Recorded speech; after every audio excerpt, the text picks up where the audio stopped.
हाँ जी, हुण इस लीनियर इक्वेशन नू सॉल्व करना बाय इनवर्स मैथड।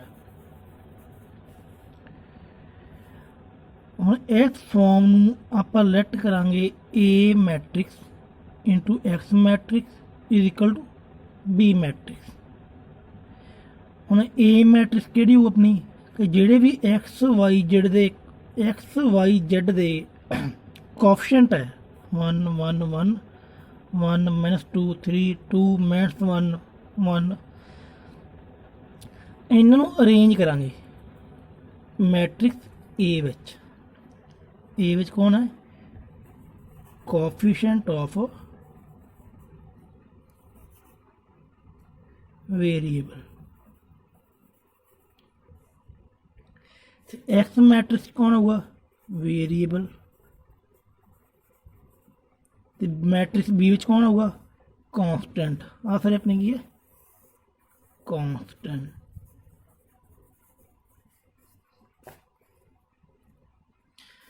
ਹੁਣ ਇਹਦੇ ਵਿੱਚੋਂ ਆਪਾਂ x ਦੀ ਵੈਲਿਊ ਫਾਈਂਡ ਕਰਨੀ ਹੈ।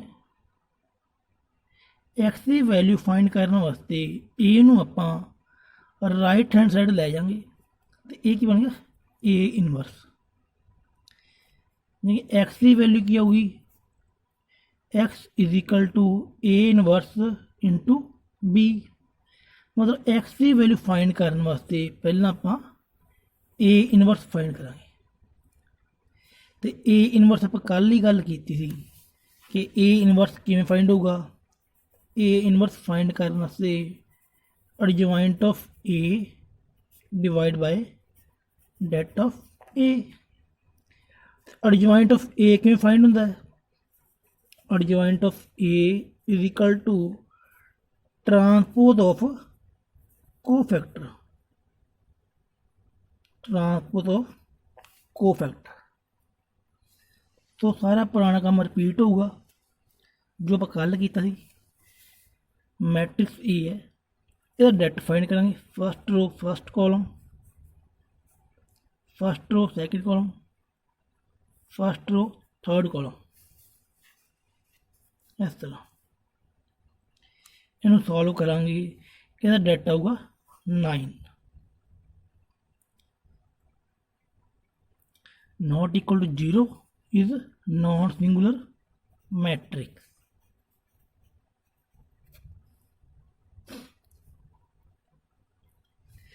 ਹੁਣ इस मैट्रिक्स के ਆਪਾਂ कोफैक्टर फाइंड करने हैं।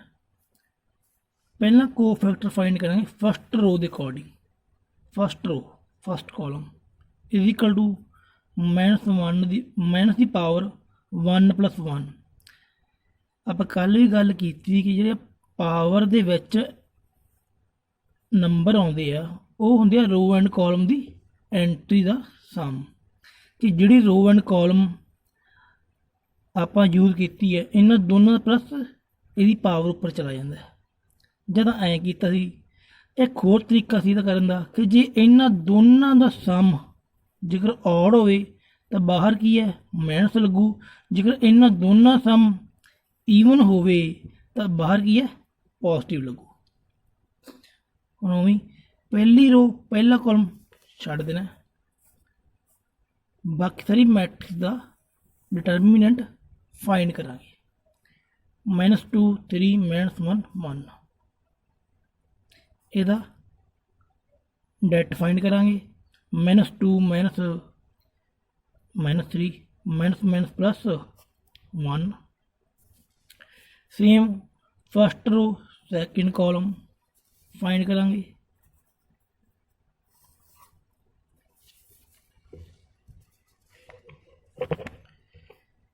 Same first row third column second row first column second row second column second row third column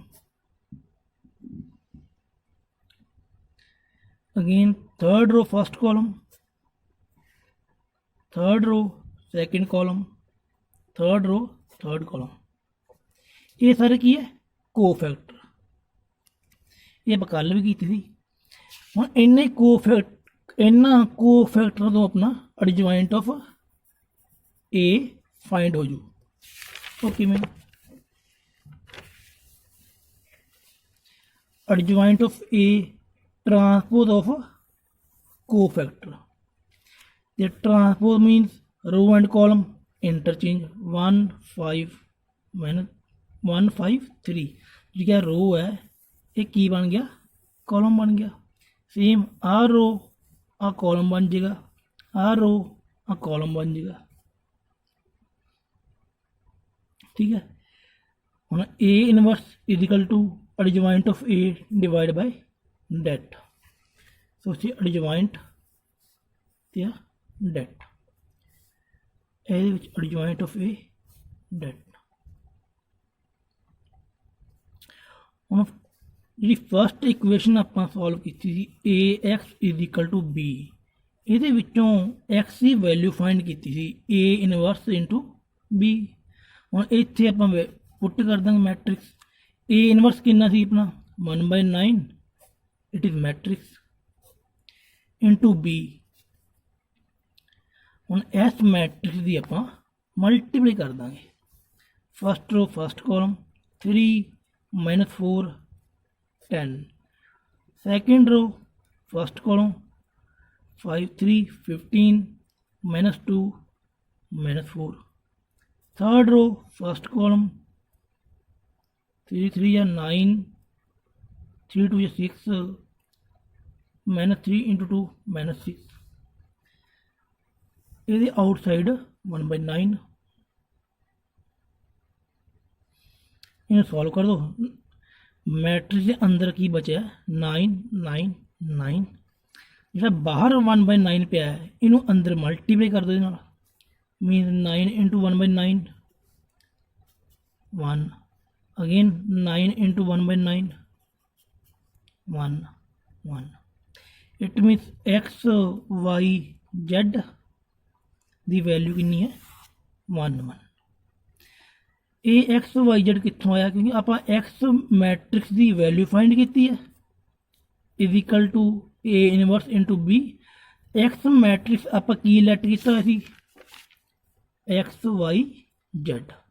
so ये वैल्यू आप वापस इत्थे पुट करता। हुण X equal to 1, Y equal to 1, Z is equal to 1। जेकर आप आंसर चेक करना सही है कि गलत है तो वापस इस वैल्यू नू इक्वेशन दे विच पुट कर दो।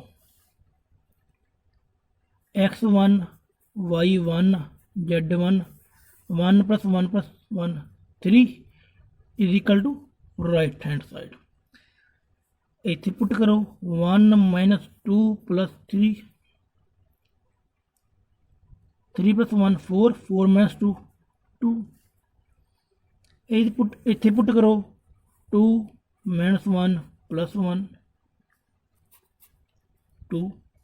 मतलब अपनी वैल्यू ये पुट करांगे is equal to right hand side आउणगियां। जे सही इक्वल टू आ गई तो अपना आंसर सही है, नहीं तो गड़बड़ होगी।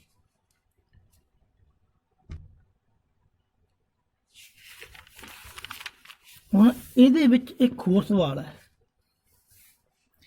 कि दो मैट्रिक्स गिवन है, इन्हां दोनों मैट्रिक्स की हेल्प प्रोडक्ट करके इन्हां दोनों मैट्रिक्स की प्रोडक्ट करके इक्वेशन सॉल्व करनी है। सवाल बहुत ईजी है तो important. Matrix A and B solve equation x - y + 2z is equal to 1, 2y - 3z is equal to 1, 3x - 2y + 4z is equal to 2। ਜਿਹੜੀ कि अपनी इक्वेशन होगी इन्हां सवालों के ਜਿਹੜੀ कि इक्वेशन होगी, इस इक्वेशन के कोएफिशिएंट इन्हां दोनों मैट्रिक्स विचों किसी न किसी नाल मैच करनगे, कंपलसरी है। ठीक है, एक बार फिर ਜਿਹੜੀ ਕਿ ਇਕੁਏਸ਼ਨ ਹੈ ਇਹਨਾਂ ਦੇ ਕੋਐਫੀਸ਼ੀਐਂਟ ਇਹਨਾਂ ਦੋਨਾਂ ਮੈਟ੍ਰਿਕਸ ਵਿੱਚੋਂ ਕਿਸੇ ਨਾ ਕਿਸੇ ਨਾਲ ਮੈਚ ਕਰਨਗੇ। ਤੋ ਆਪਾਂ ਇਹਦਾ ਆਨਸਰ ਸਟਾਰਟ ਕਰਦੇ ਹਾਂ। ਪਹਿਲਾਂ ਕਰਨੀ ਪ੍ਰੋਡਕਟ A ਐਂਡ B ਦੀ। A ਮੈਟ੍ਰਿਕਸ B ਮੈਟ੍ਰਿਕਸ, ਇਹਨਾਂ ਦੋਨਾਂ ਦੀ ਕੀਤੀ product. First row first column -2 -9 +12, first row second column 0 -2 +2, first row third column 1 +3 -4। Same as product कर देनी है तो यदी प्रोडक्ट अपने को आ गई AB = आइडेंटिटी मैट्रिक्स। ठीक है, AB = आइडेंटिटी मैट्रिक्स। आ स्टैप आप बाद सॉल्व करांगे। अगे देखो इक्वेशन, हुण जिहड़ी इक्वेशन के कोएफिशिएंट है आप पहले ही गल की थी, जिहड़ी इक्वेशन के कोएफिशिएंट है किहदे नाल मैच करनगे अपने 1 -1 2 मैट्रिक्स ऑफ ए। मतलब जिहड़ी कोएफिशिएंट तो मैट्रिक्स बनूगी ये किहड़ी बनूगी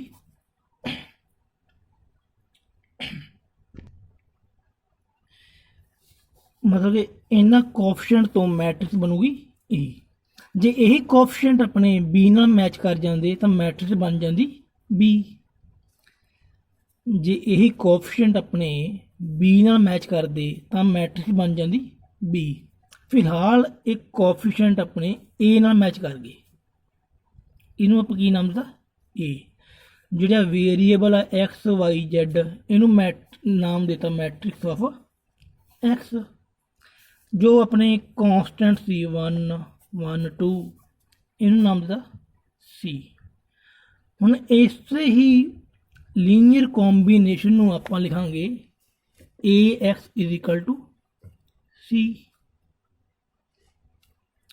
ठीक है, तो B आप क्यों नहीं यूज किया कि B आप ऑलरेडी यूज कर चुके हैं। हुण इहदे विचों X की वैल्यू फाइंड करनी है। X = A inverse C। इत्थों गौर नाल देखो X = A इनवर्स C मीनस कि आप C की वैल्यू कढ़न वास्ते X की वैल्यू कढ़न वास्ते A का इनवर्स फाइंड करना जरूरी है। सो A का इनवर्स इत्थों ही निकल जू। मतलब A का इनवर्स करना है, A इनवर्स ए नू इधर मूव कर दो। B = identity upon A matrix. जे आप A नू उपर लै जाइए तो इसकी पावर नैगेटिव हो जू, जिन्हों आप इनवर्स कह देंगे। यानी कि A inverse = B, same as A inverse = B। -2 0 1 9 2 -3 6 1 -2 B matrix की अपना ए का इनवर्स है। सो यही वैल्यू पुट कर देंगे ये x matrix = XYZ = A inverse C matrix. बस इन दोनों मैट्रिक्स की कर दो मल्टीप्लाई, ये अपना आंसर आ जाओ। ओके, कई सवालों के रेयर होंदा है कि जिवें कि इस सवाल अपना AB = 1 0 0 0 1 0 बन गया, बहुत ईजी बन गया। कई सवालों ये बन जाता 6 6 6। इन्होंने सवालों आप की करांगे 6 कॉमन ले लेंगे चो, अपनी मैट्रिक्स बन गई 1 0 0 0 1 0 0 0 1। तो इस आप लिख सकते हैं AB = 6 इंटू आइडेंटिटी मैट्रिक्स। हुण इस मैट्रिक्स विचों जे एक जेकर A का इनवर्स फाइंड करना पै जे तो A नूं इधर मूव कर दो। B = 6 identity into A inverse. A का इनवर्स फाइंड करना है 6 इधर के डिवाइड हो जाएगा 1/6 into B matrix is equal to A inverse. इस तरह भी सवाल सवाल हो जू जेकर अपनी A B is equal to this होवे। ਮੋਸਟਲੀ ਇਹਨਾਂ ਸਵਾਲਾਂ ਦੇ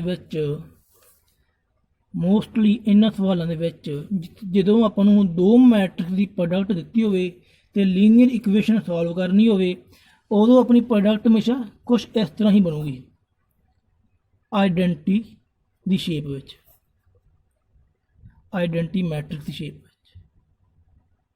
ਓਕੇ, ਕੋਈ ਵੀ ਇੱਥੇ ਨੰਬਰ ਆਊਗਾ ਉਹਨੂੰ ਆਪਾਂ ਕੀ ਹੈ ਕਾਮਨ ਲੈ ਲਵਾਂਗੇ। So topic is over.